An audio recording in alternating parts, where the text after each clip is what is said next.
For this job showcase, we're going to be taking a look at a support-oriented job that brings some rather unique elements to the table. And it also happens to have access to the ever-useful shock damage type. That job is the Fortune Teller.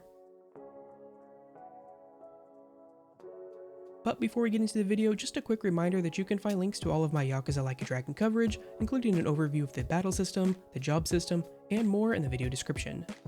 Also, be sure to follow me over on Twitch, where I stream most nights. We play a lot of RPGs, especially JRPGs, and oftentimes play games well before their Western release as I translate them throughout our playthroughs. The Fortune Teller is a heavily support-focused job that has the ability to revive fallen party members or remove negative status ailments from them. And it can even brainwash enemies, turning them into temporary allies.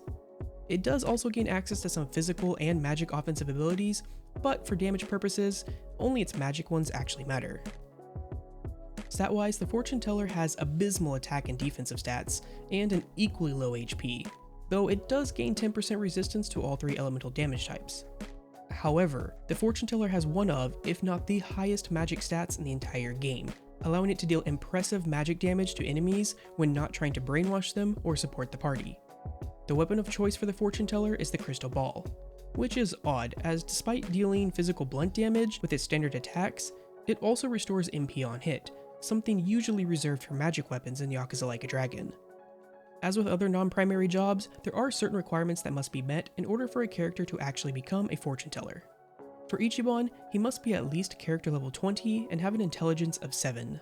Namba must also be character level 20 and also needs to have a friendship or bonding level of 3.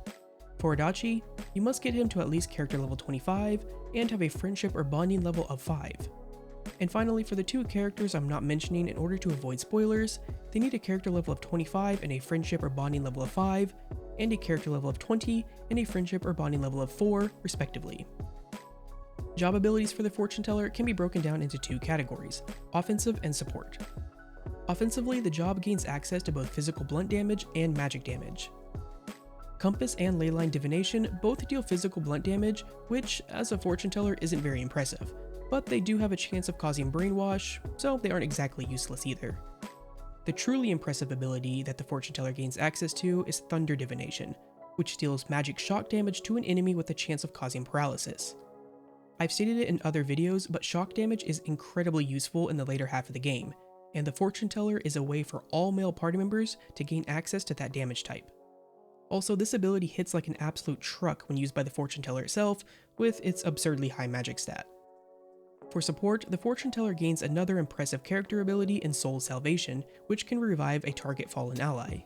Additionally, the job can apply a plethora of negative status ailments on an enemy with Words of Misfortune, which can effectively render the target unable to do anything for multiple turns. And one of the more unique things that the Fortune Teller gains access to is Spirit Guidance, which can revive all fallen party members at the cost of its own HP. So in summary, the Fortune Teller is a support-oriented job with the ability to revive fallen party members and cripple enemies. It can also deal massive damage with its offensive magic due to its incredibly high magic stat. And one of those abilities happens to be shock damage, which is incredibly useful in the late game.